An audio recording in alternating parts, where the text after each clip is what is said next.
ಎಲ್ಲರಿಗೂ ನಮಸ್ಕಾರ. ಒಂದು ದೊಡ್ಡ ತಾರಾಪುಂಜವೇ ಇಲ್ಲಿದೆ ಅಂತ ಹೇಳಿದರೆ ಏನು ಅತಿಶಯ ಅನಿಸೋದಿಲ್ಲ ನನಗೆ. ವೇದಿಕೆಯ ಮೇಲೆ ಎಷ್ಟು ಸಶಕ್ತ ಮನಸ್ಸುಗಳು ಮತ್ತು ಪ್ರತಿಭೆಗಳಿದೆಯೋ ಅದರಷ್ಟೇ ಸಶಕ್ತವಾದ ಮನಸ್ಸುಗಳು ಮತ್ತು ಪ್ರತಿಭೆಗಳು ಆಡಿಯನ್ಸ್ ವಲಯದಲ್ಲೂ ಇರೋದು ತುಂಬ ಹೆಮ್ಮೆಯ ಮತ್ತು ಅರ್ಥಪೂರ್ಣವಾದ ಒಂದು ಸನ್ನಿವೇಶ ಅಂತ ಹೇಳಲಿಕ್ಕೆ ನಾನು ಇಷ್ಟಪಡ್ತೀನಿ. ನೀವು ರಮೇಶ್ ಕಳೆದ ಒಂದು 20 ವರ್ಷದಿಂದ ನನಗೆ ಪರಿಚಿತರು, ಒಳ್ಳೆಯ ಸ್ನೇಹಿತರು. ಅವರ ಬಗ್ಗೆ ಏನೆಲ್ಲ ಮಾತಾಡಬಹುದಾಗಿದೆಯೋ ಅದೆಲ್ಲವನ್ನು ಗೆಳೆಯ ಸತೀಶ್ ಟಿ ಜವರೇಗೌಡ ಮಾತಾಡಿದ್ದಾರೆ. ಮತ್ತೆ ಅವರ ಕಾವ್ಯದ ಕುರಿತು, ಅವರ ಕವಿತೆಯ ಕುರಿತು, ಅವರ ಸಾಹಿತ್ಯ ಶಕ್ತಿಯನ್ನು ಕುರಿತು ಕೂಡ ತಮಗೆಲ್ಲರಿಗೂ ಕೂಡ ಅದು ಪರಿಚಯ ಕೂಡ ಇದೆ ಅಂತ ನಾನು ಭಾವಿಸ್ತೇನೆ. ನಾನು ಪುಸ್ತಕವನ್ನು ಹೀಗೆ ಕಳೆದ ನವೆಂಬರ್ ಕೊನೆಯ ಭಾಗದಲ್ಲಿ ಒಂದು ಕನ್ನಡ ರಾಜ್ಯೋತ್ಸವ ಕಾರ್ಯಕ್ರಮವನ್ನು ನಮ್ಮ ಸೆಂಟರ್ನಲ್ಲಿ ಕ್ರಿಯಾದ ಕೇಂದ್ರದಲ್ಲಿ ಮಾಡ್ತಾ ಇದ್ವಿ. ಆಗ ಸತೀಶ್ ಮತ್ತು ರಮೇಶ್ ಎಲ್ಲರೂ ಕೂಡ ಅತಿಥಿಗಳಾಗಿ ಅಲ್ಲಿಗೆ ಆಗಮಿಸಿದ್ರು.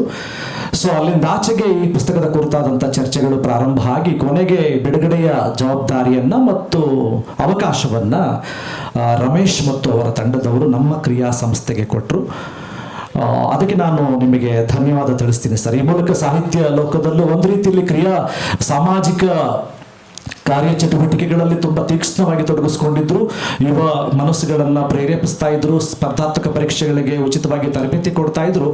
ಕ್ರಿಯಾ ಅಭಿವ್ಯಕ್ತಿ ಎನ್ನುವಂಥ ಒಂದು ಘಟಕ ಸಾಹಿತ್ಯ, ಸಂಸ್ಕೃತಿ, ಹಾಡುಗಾರಿಕೆ, ನಾಟಕ, ರಂಗಕಲೆ, ಅದರಲ್ಲೂ ಬೀದಿ ನಾಟಕಗಳ ಕುರಿತಾಗಿ ಕೆಲಸ ಮಾಡ್ತಿರುವಂಥದ್ದು. ಅದರ ವೇದಿಕೆ ಅಡಿಯಲ್ಲಿ ಈ ಒಂದು ಬಹಳ ಹೆಮ್ಮೆಯ ಕೃತಿ ಗಾಂಧಿ ಮರ ಬಿಡುಗಡೆ ಆಗ್ತಿರೋದು ನನಗೆ ತುಂಬ ಖುಷಿ ಕೊಟ್ಟಿರುವಂಥದ್ದು. ಇತ್ತೀಚೆಗೆ ನಾನು ಒಂದು ಕಾನ್ಸೆಪ್ಟ್ ಇಟ್ಕೊಂಡು ಪ್ರತಿ ವರ್ಷ ಒಬ್ಬನೇ ಸೋಲೋ ಟ್ರಿಪ್ ಹೋಗ್ತಿರ್ತೀನಿ ನಾನು. ಈ ಸಾರಿ ನನ್ನ ಕಾನ್ಸೆಪ್ಟ್ ಆಗಿದ್ದದ್ದು ದೀಕ್ಷಾ ಭೂಮಿಯಿಂದ ಚೈತ್ಯ ಭೂಮಿಯವರೆಗೆ ಅಂತ. ದೀಕ್ಷಾ ಭೂಮಿ ನಾಗಪುರದಲ್ಲಿದೆ. ಬಾಬಾ ಸಾಹೇಬ್ ಅಂಬೇಡ್ಕರ್ 1956 ಅಕ್ಟೋಬರ್ 14 ಲಕ್ಷಾಂತರ ತಮ್ಮ ಅನುಯಾಯಿಗಳೊಂದಿಗೆ ಬೌದ್ಧ ಧರ್ಮಕ್ಕೆ ಮತಾಂತರವಾದಂತಹ ಒಂದು ಸ್ಥಳ ದೀಕ್ಷಾ ಭೂಮಿ ನಾಗಪುರದಲ್ಲಿದೆ. ಮತ್ತು ಚೈತ್ಯ ಭೂಮಿ ಅವರ ಸಮಾಧಿ ಸ್ಥಳ.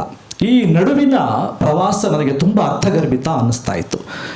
ಎಷ್ಟಿದೆ ಅಂದರೆ ಆ ರೂಟ್ ಹೆಂಗಿದೆ ಅಂದರೆ, ನಾಗಪುರದಲ್ಲಿ ಬೌದ್ಧ ಮತ್ತು ಅಂಬೇಡ್ಕರ್ ಅವರ ವಿಚಾರಧಾರೆಗಳ ಉಳ್ಳಂತಹ ಅನೇಕ ಸ್ಥಳಗಳಿವೆ.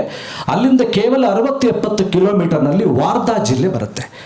ವಾರ್ಧಾದಲ್ಲಿ ಗಾಂಧಿಯ ಹೆಜ್ಜೆಗಳ ಅನೇಕ ಸ್ಪಷ್ಟವಾದ ಗುರುತುಗಳು, ಅವರ ಸೇವೆಯ ಗುರುತುಗಳು, ಅವರ ಸ್ವಾತಂತ್ರ್ಯ ಹೋರಾಟದ ಗುರುತುಗಳು, ಅವರ ತತ್ವಗಳ ಗುರುತುಗಳು, ಅವರ ಆದರ್ಶದ ಗುರುತುಗಳು ತುಂಬ ಇವೆ. ಅದು ಸೇವಾಗ್ರಾಮ್ ಇರಬಹುದು, ವಿನೋಬಾ ಭಾವೆಯವರ ಪೌರಾರ್ ಆಶ್ರಮ ಇರಬಹುದು, ಮತ್ತು ಶಾಂತಿ ಸ್ತೂಪ ಇರಬಹುದು.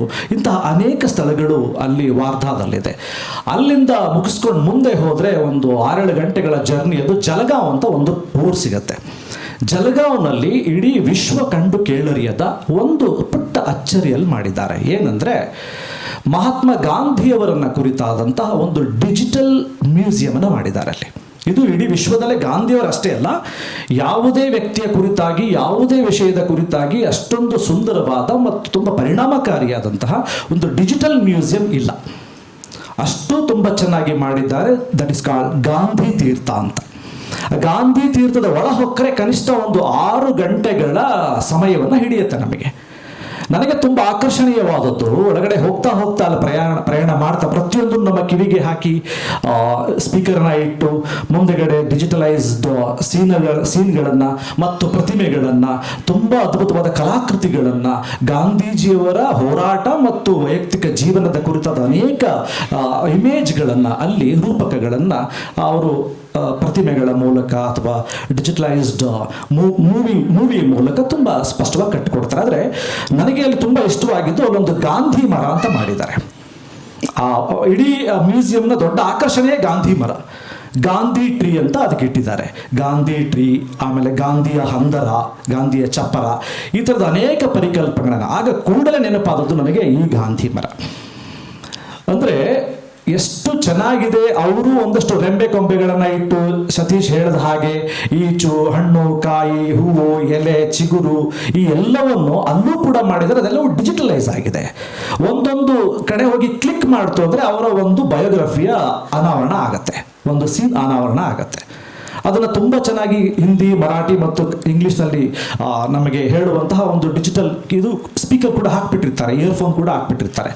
ಸೊ ಇದು ಯಾಕೆ ಹೇಳಿದೆ ಅಂತ ಅಂದರೆ, ಈ ಎಲ್ಲ 77 ಕವಿತೆಗಳನ್ನು ಓದುವಾಗ ನನಗೆ ಅನಿಸಿದ್ದು ಇದು ಸಾಹಿತ್ಯ ರೂಪದಲ್ಲಿದೆ, ಇದು ಅಕ್ಷರ ರೂಪದಲ್ಲಿದೆ, ಇದಕ್ಕೊಂದು ತಾಳ ಇದೆ, ಇದಕ್ಕೊಂದು ರಿದಮ್ ಇದೆ, ಇದಕ್ಕೊಂದು ರಾಗ ಕಟ್ಟಬಹುದಾಗಿದೆ, ಅಲ್ಲೂ ಕೂಡ ಇದೆಲ್ಲವನ್ನು ಮಾಡಬಹುದಾಗಿದೆ ಒಂದು ಡಿಜಿಟಲ್ ಆಸ್ಪೆಕ್ಟ್ ಮೂಲಕ ಅನ್ನುವಂಥದ್ದು.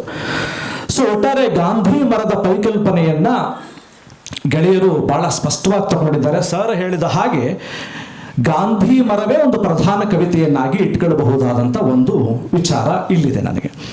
ಸೊ ನಾನು ನೇರವಾಗಿ ಗಾಂಧಿಯನ್ನ ಕುರಿತಾದಂತಹ 9-10 ಕವಿತೆಗಳಿಲ್ಲಿದ್ದರೂ ಕೂಡ ಪ್ರಾಯಶಃ ಎಲ್ಲ ಕವಿತೆಗಳಲ್ಲೂ ಕೂಡ ಗಾಂಧಿಯ ವೈಚಾರಿಕ ಚಿಂತನೆಗಳು, ಗಾಂಧಿಯವರ ಆದರ್ಶಗಳು, ಗಾಂಧಿಯವರ ತತ್ವಗಳು ಮತ್ತು ಅವರ ಹೋರಾಟದ ರೂಪುರೇಷೆಗಳನ್ನು ನಾನು ಗಮನಿಸಬಹುದಾಗಿದೆ. ಇಲ್ಲಿ ಪ್ರಾಯಶಃ ಯಾರು ಕೂಡ ಯಾವುದೇ ಈ ಕವಿತೆಗಳ ಓದನ್ನು ಮಾಡದಂಥವರು ಅದನ್ನು ಮಾಡಬಹುದಾಗಿದೆ.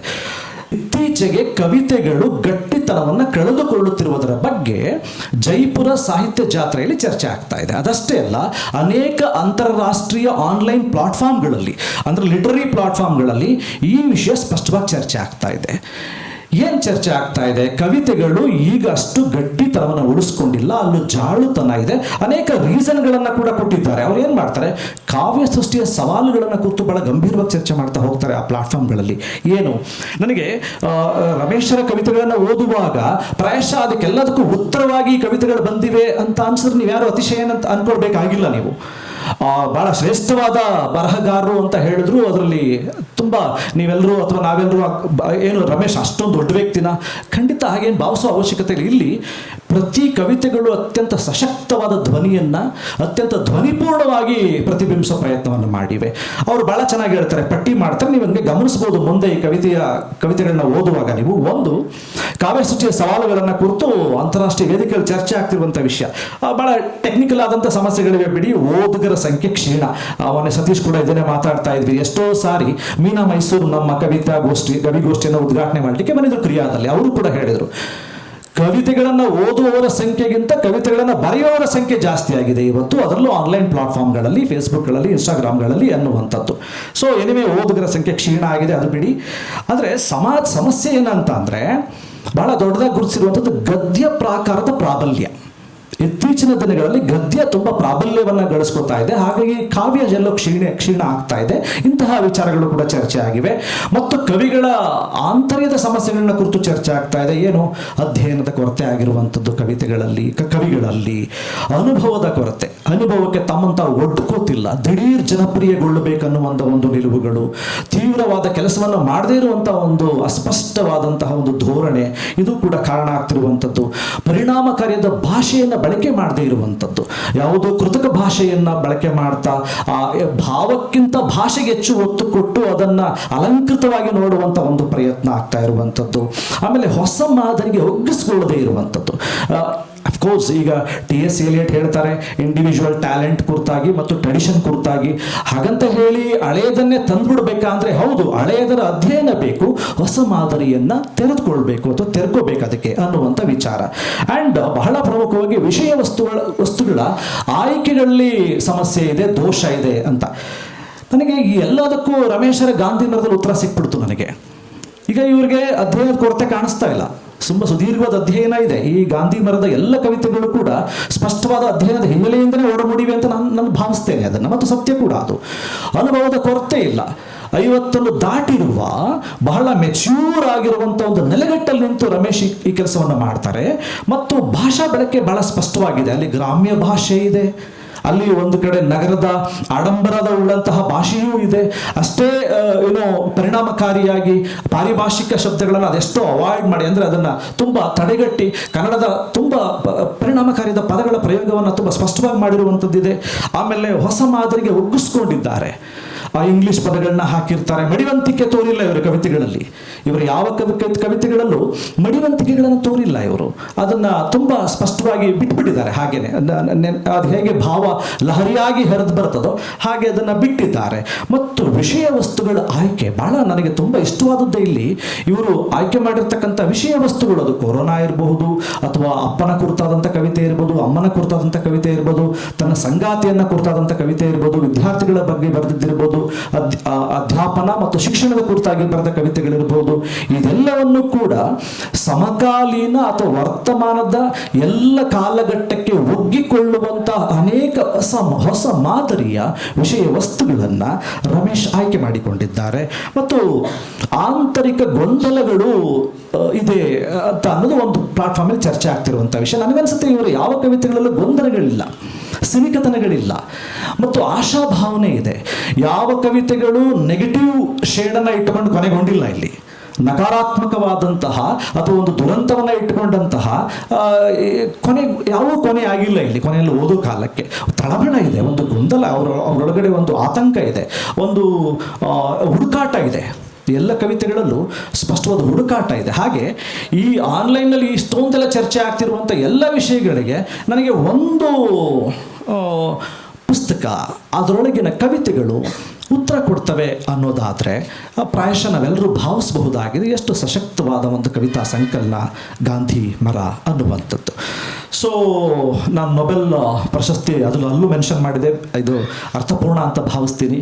ಕಳೆದ 10 ವರ್ಷದ ನೊಬೆಲ್ ಸಾಹಿತ್ಯ ಪಾರಿತೋಷಿಕಗಳನ್ನು ನಾನೇನಾದರೂ ಪರಿಗಣಿಸಿದ್ರೆ ನಿಮಗೆ ಗಮನಿಸಬಹುದು, 2.5 ಕವಿಗಳಿಗೆ ಅಂದರೆ ಒಬ್ಬರು ಪೂರ್ಣ ಪ್ರಮಾಣದ ಕವಿ, ಇನ್ನೊಬ್ಬರು ಎಲ್ಲ ಪ್ರಕಾರಗಳಲ್ಲೂ ಕೈಯಾಡಿಸಿರುವಂಥ ಒಬ್ಬ ಕವಿಗೆ ನೊಬೆಲ್ ಅವಾರ್ಡ್ ಸಿಕ್ಕಿದೆ. ಉಳಿದಂಥ 7 ಪ್ರಶಸ್ತಿಗಳು ಗದ್ಯ ಪ್ರಕಾರಕ್ಕೆ ಸಿಕ್ಕಿವೆ. ಸೊ ಇದನ್ನು ನಾನು ಇಂಟರ್ನ್ಯಾಷನಲೈಸ್ ಮಾಡಿ ಹೇಳ್ತಾ ಇದ್ದೀನಿ. ಗಾಂಧಿ ಮರದ ಪುಸ್ತಕವನ್ನು ಅಂದ್ಕೊಂಡ್ರೂ ಪರವಾಗಿಲ್ಲ.